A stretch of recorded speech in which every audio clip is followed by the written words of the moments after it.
গরমে এক গ্লাস ঠান্ডা ঠান্ডা আম পোড়ার শরবত হলে আর কিচ্ছু চাই না। নমস্কার, আমি মণিদীপা। আমার চ্যানেল কুক উইথ মণিদীপাতে আপনাদের সকলকে স্বাগত জানাই। মন প্রাণ জোড়ানো এই আম পোড়ার শরবতের জন্য আমি 4খানা কাঁচা আম নিয়ে নিয়েছি।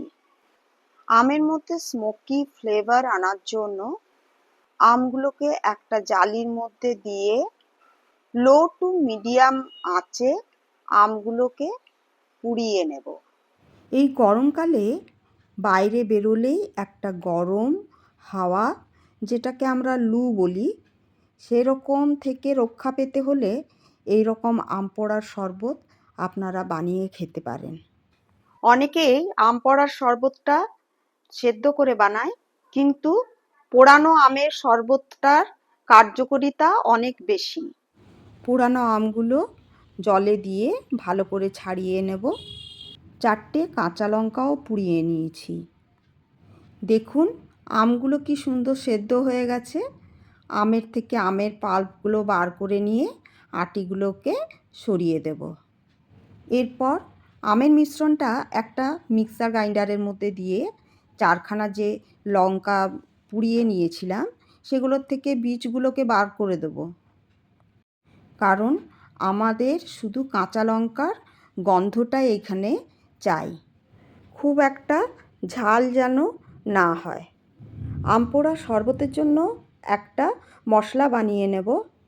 2 চামচ গোটা ধনে, 2 চামচ গোটা মৌরি, 2 চামচ জিরে হালকা ড্রাই রোস্ট করে মিক্সার গ্রাইন্ডারের মধ্যে গুঁড়ো করে নেব। আমের পাল্প, কাঁচা লঙ্কা, 1 কাপের মতো চিনি, স্বাদ অনুসারে বিট লবণ, আর যে ভাজা মশলাটা করেছিলাম সেটা মোটামুটি ছোটো বাটির 1 বাটির মতো দিয়ে দেব।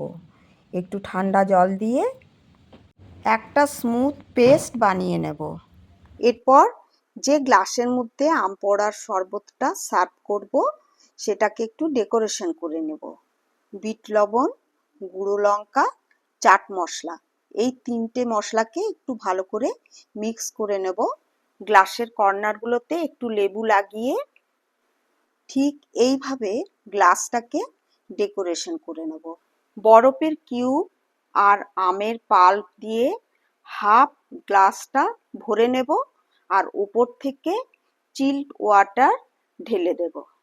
বাস, তৈরি হয়ে গেল আমাদের ঠান্ডা ঠান্ডা আম পোড়ার শরবত। ভিডিওটি যদি ভালো লেগে থাকে তাহলে আমার চ্যানেলটিকে সাবস্ক্রাইব করে দেবেন, আর নিচে থাকা বেল আইকনটি ক্লিক করে দেবেন। আর হ্যাঁ, লাইক করতে কিন্তু ভুলবেন না। ভালো থাকুন, সুস্থ থাকুন, সঙ্গে থাকুন।